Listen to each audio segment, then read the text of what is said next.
আগের ব্লগে তো তোমরা নিশ্চয়ই দেখেছো যে আমি দীঘায় গেছি। তো দীঘায় পরের দিনে আর কি আমরা সকাল সকাল একদম ভোরবেলা মানে প্রায় 4:45 বাজে সেই সময় বেরিয়ে পড়লাম মোহনা যাব বলে।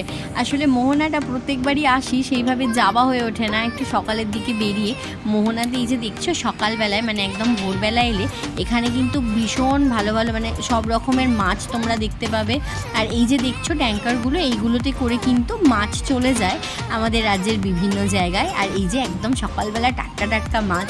আর সমুদ্রের ধারে যখন পৌঁছালাম সেটা তো মানে এত অপরূপ দৃশ্য ছিল যে কি বলবো। সেদিনে আকাশটা মেঘলা মেঘলা ছিল, সূর্য তো উঠেই গেছে, অতটা বুঝতে পারলাম না সূর্য ওঠার যে দৃশ্যটা সেটা কিন্তু দেখতে পাইনি। কিন্তু জানি না কীরকম একটা মোহমায়া জড়ানো একটা পরিবেশ ছিল এখানে। আর এই যে দেখো ট্রলারগুলো সকালে চলে যাচ্ছে মাছ ধরার উদ্দেশ্যে। আর প্রচুর জল ছিল, দেখতেই পাচ্ছ কীরকম ঢেউ দিচ্ছিল, লোকজনও ছিল বেশ অনেক। এই যে এরা ছবি তুলতে গিয়ে তো পুরো ভিজেই গেল, আমিও ভিজেছি সেটা না। আর দাঁড়িয়েছিলাম না, হঠাৎ করেই আর কি একটা জলের ঝটকায় সবাই ভিজে গেলাম, ভালোই লাগলো সকাল সকাল।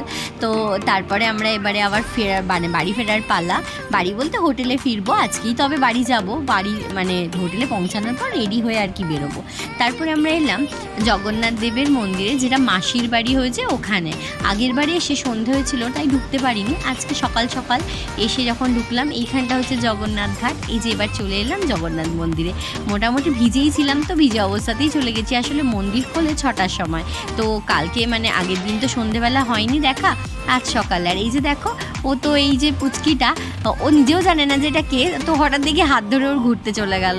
বাচ্চারাদের কতই ভালো ব্যাপার, এই যদি বড়রা হতো তাহলে ভাবো কী ব্যাপারটাই না হতো।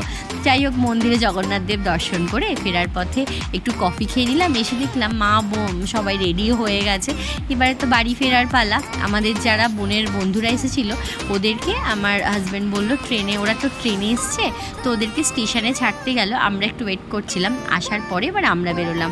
আর আজকে ছিল শ্রাবণ মাসের প্রথম সোমবার, সেজন্য রাস্তায় অনেকজনকেই বেরোতে দেখলাম। আসার সময় আমরা একটা জায়গায় খেয়েও নিলাম, মা তো লাঞ্চ করে নিল, আমরা একটু ওই টিফিন মতো খেলাম, খেয়ে এবার বাড়ি চলে এলাম। খুব সুন্দরভাবে কাটলো এই দুটো দিন। আর বোনেদেরকে এবারে কালীতলায় নামাতে গিয়েছিলাম। তো এইভাবে আমাদের